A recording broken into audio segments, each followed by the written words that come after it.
안녕하십니까 애청자 여러분, 놀라운 부동산 놀부입니다. 자, 요즘에 서울 아파트 매매 거래량, 전세 거래량이 바닥을 기고 있고요. 자, 전국적으로 봤을 때도 지금 매매와 전세 거래량이 많다고 보긴 어려운 상황입니다. 자, 이 현상을 두고 많은 분들이 우려를 하고 계시는 분들도 계시고 또 불안해하는 분들도 계십니다. 이제 하락 기조로 갈 것이냐, 여기에 힘을 주는 것이 또 기사, 매일 하락에 관련된 기사들이 한 건, 두 건 이상씩 나오다 보니까 이것을 보시고 또 심리적으로 불안해 하시는 분들도 계시고, 그리고 지금 상황에 내 집 마련을 하려고 준비하는 분들도 지금 이런 기사들이 나오고 또 그러한 영상들도 많이 나오다 보니까 주춤주춤 하시게 되는 것 같습니다.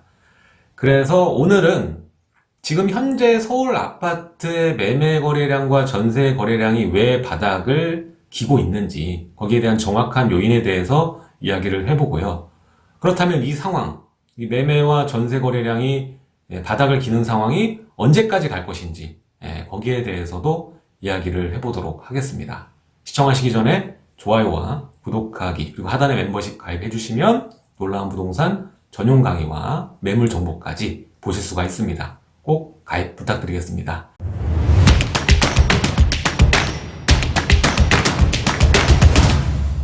자, 오늘 내용 첫 번째부터 살펴보죠. 지금 서울 아파트 매매 거래량하고 전세 거래량이 왜 바닥을 기고 있는가? 자, 기사들은 이런 내용들을 봅니다. 악재들 때문에 그렇다. 수요자들의 매수 심리를 위축시킨다. 자, 왜 그렇습니까? 22년 1월부터 아주 굵직한 규제죠. 대출, DSR 2단계가 적용이 되죠. 본격적으로. 자, 그리고 거기에 플러스해서 금리 인상이 또 예상이 되고 있지 않습니까? 기준금리, 이제 제로금리에서 1%대로 인상되는 게 기정사실화 되어 있고, 한은에서도 계속적으로 주장을 하고 있고요. 자, 그러다 보니까 압박이 될 수밖에 없겠죠. 빌릴 수 있는 금액은 줄어들고, 거기다가 빌렸을 때 그 지출하는 비용, 매달 이 대출을 운용하면서 내야 되는 비용 자체도 올라가니까 부담이 될 수밖에 없겠죠. 그래서 이 것들이 작동이 되면서 지금 현재 매매 거래량과 전세 거래량을 떨어져 놨다.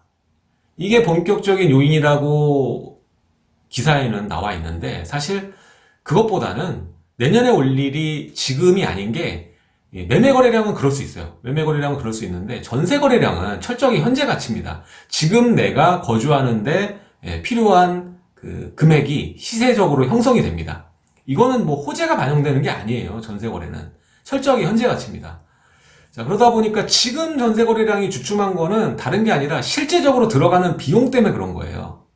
실제적으로 들어가는 비용이 뭐죠? 바로 이자죠. 이자 때문에 그런 겁니다. 자, 이 이자가 지금 기준금리하고 진짜 실제로 지금 내는 부담하는 이자의 차이가 지금 그 어느 때보다 높습니다. 근데 이 차이가 내년에도 지속될 것인가? 이게 굉장히 중요한 포인트 같은데, 내년에는 그러지 않을 거라고 저는 생각이 됩니다. 내년에는 지금의 시장금리 이제 5%까지, 최상단금리가 5%까지 나오는데 이것보다는 줄어들 거라고 생각을 합니다. 지금보다 상황이 나아질 거란 얘기죠. 자, 일단 첫 번째, 빌릴 수 있는 금액 자체가 줄어들죠. 이제 기준금리 1%대 들어가서 이제 금리가 더 인상될 거다, 추가적으로 인상될 거라고 생각하시는 분이 많을 텐데, 저는 오히려 지금 5%대보다는 내려올 거라고 생각을 합니다. 자, 왜 그러냐면, 첫 번째, 이번에 사태를 정확히 인지를 해야 돼요. 왜 이런 사단이 났나. 9월부터 대출 중단 사태 일어났죠. 자, 올해 그 금융당국의 가이드라인, 빌려줄 수 있는 총 금액, 총량이 이미 다 소진된 거예요. 소진되고 마지막에 부랴부랴 남은 금액 가지고 수요자들이 분배해서 빌릴 수 있다 보니까, 당연히 이제 빌릴 수 있는 금액은 한정되어 있고 수요는 많다 보니까 서로 경쟁할 필요가 없어진 거예요. 그러니까 금리 당연히 자연스럽게 폭증할 수밖에 없는 거예요. 그래서 순식간에 지금 금리가 올라왔잖아요. 지금 몇 달 만에. 자, 근데 내년에 이런 상황이 지속될까? 아니라고 보는 이유는 이겁니다. 일단 내년 들어가면은 빌릴 수 있는 금액이 자연적으로 줄어들죠. 자, DSR 적용으로 인해서. 게다가 빌릴 수 있는 총량 보자고요. 총량은 지금 올해에서 줄이는 게 아닙니다. 자, 올해에서도 4%, 5%의 부채 증가율 정도로 제어하겠다고 했습니다. 그렇다면은 올해보다 내년에 빌릴 수 있는 금액은 총량은 좀 더 늘어난 것이죠. 근데 빌릴 수 있는 개개인만의 그 금액은 축소됩니다. 자, 물론 연봉이 높으신 분들이야, 뭐 DSR 규제 적용에 큰 적용점을 받지 않겠지만 서민층, 특히 요즘에 내 집 마련 지금에서라도 마련하시려는 뭐 중소형 아파트, 중저가 아파트를 생각하시는 분들에게는 악재가 분명합니다. 악재는 분명한데 어쨌든 간에 이 시간이 좀 지나게 되면은 내가 빌릴 수 있는 금액에 대해서 적응을 할 것이고요. 금리 상황은 지금보다는 나아질 거예요. 그래서 지금은 뭐 최상단 5%대인데 제 생각에는 기준금리가 1% 이상으로 증가하더라도 뭐 4%대 정도로 내려오지 않을까. 자, 이 시기는 언젠가? 금리가 내려올 수 있는 시기는 언젠가? 이게 또 궁금하실 텐데 일단 1월은 아닐 겁니다.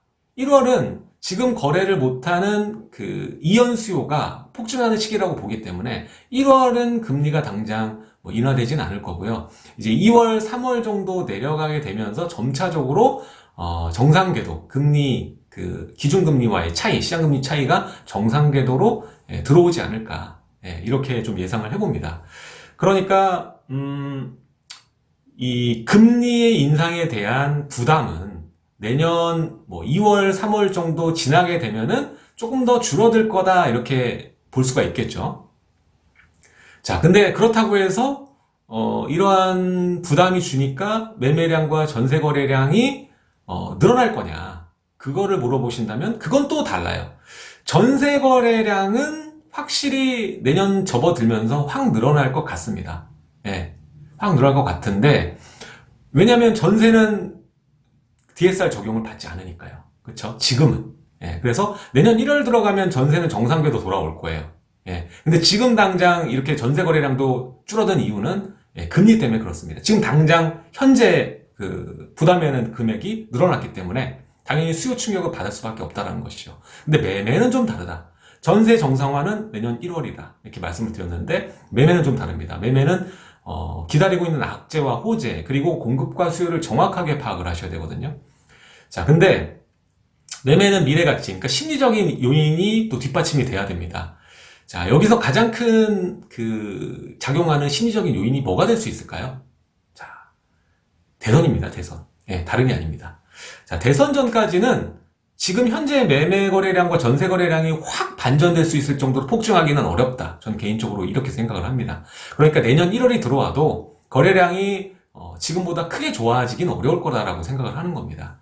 자, 여기에서는 이제 호재와 악재를 정확히 나눠서 봐셔야겠는데, 자, 일단은 호재를 보자면 여전히 입주량은 부족하다. 그리고 여기에 덧붙여서 말하면 용산 일대, 그리고 과천, 뭐 이런 데다가 주택 많이 짓겠다고 했잖아요. 이런 부지에다가. 근데 줄줄이 지금 다 취소됐단 말이에요.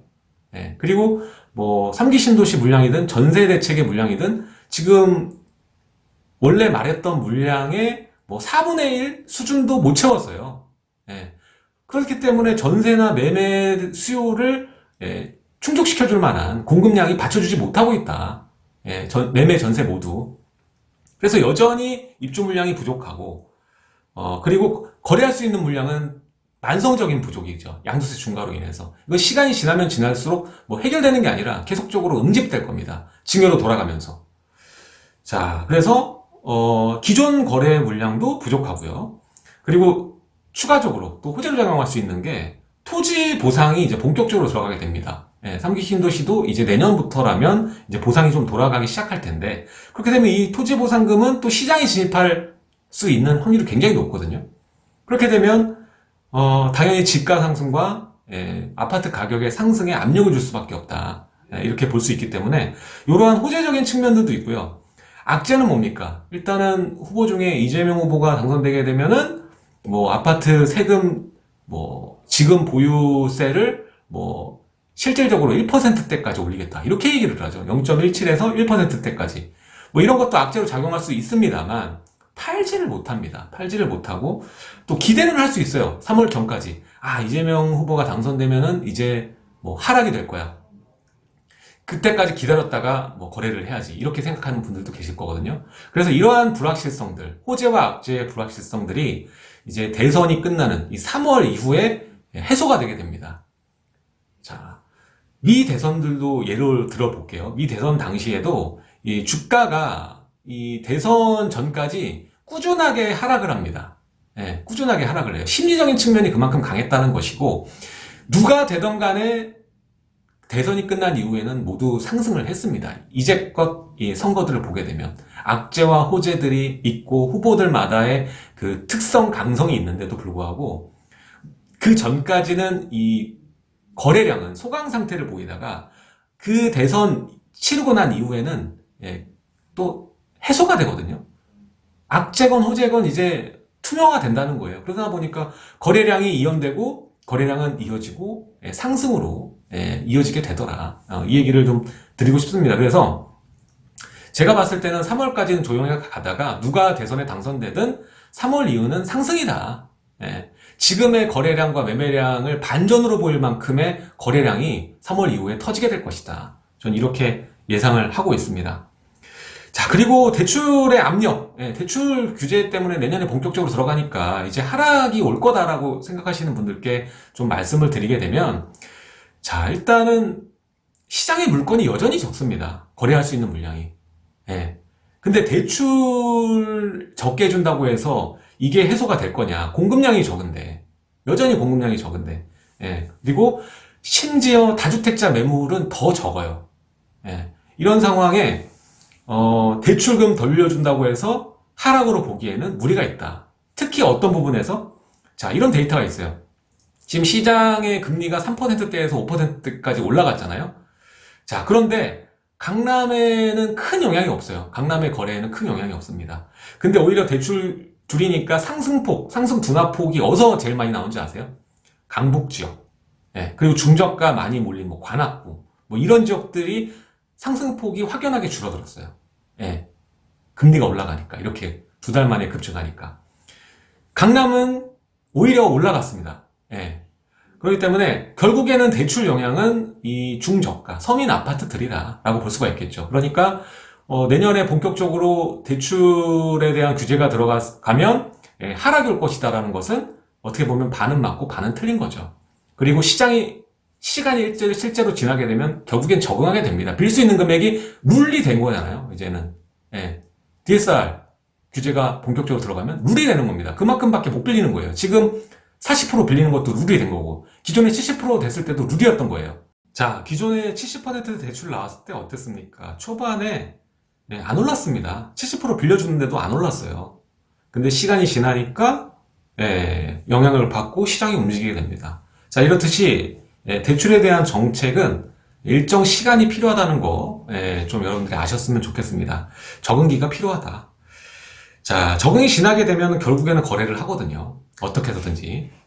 자, 그래서, 자, 오늘 드리고 싶은 말은 대출에 대한 관련도가 굉장히 높고, 두 번째는, 내년에 대선 이슈에 따라서, 부동산 시장의 거래 변화가 있을 것이다.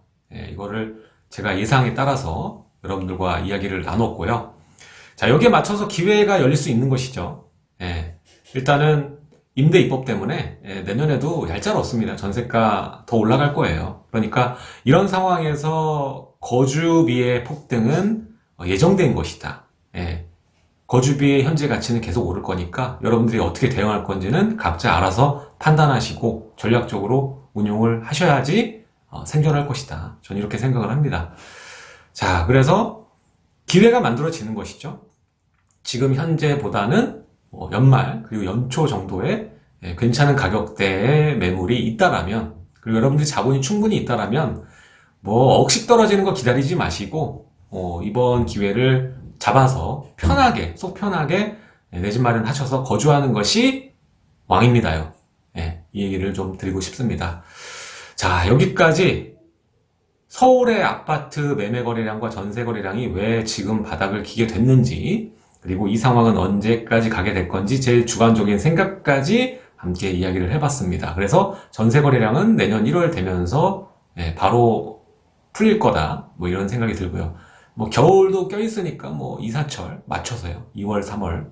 그리고 매매 같은 경우에는 대선 이후에 누가 당선이 되든 불확실성이 해소되면서 상승하게 될 것이다. 그리고 주식 얘기도 좀 곁들여 하자면 지금 건설주도 대선 전까지는 계속 이런 식으로 갈 거예요. 근데 대선 이후에 올라갈 것이다. 불확실성 해소되면서 뭐 이재명 그 후보가 당선돼도 상승할 겁니다. 제 생각은 그렇습니다. 일단은 두고 봐야겠죠. 제 생각이 맞는지. 자, 지금까지 시청해주셔서 감사드리고요. 다음에도 이러한 이야기들 하겠습니다. 또 중요한 호재가 또 남아있긴 하네요. 신속통합기획 공모 발표가 12월에 있습니다. 그러니까 여기에 맞춰서 빌라는 계속 지금 거래가 되고 있고, 지금 서울 아파트 매매량, 전세 거래량 얘기하는 거잖아요. 빌라는 지금 그 어느 때보다 뜨겁습니다. 그래서 뭐 빌라 투자나 뭐 기타 제가 지금 보고 있는 투자처나 뭐 이런 거는 멤버십에 올리고 있으니까 멤버십 가입해 주시고, 또 현재 어느 쪽이 또 핫한지, 그리고 물건에 대한 정보까지 멤버십을 통해서 받아가시길 바라겠습니다. 자, 지금까지 놀라운 부동산 놀부였고요. 다음 시간에도 알찬 이야기로 여러분들 찾아뵙도록 하겠습니다. 지금까지 시청해주셔서 감사드립니다.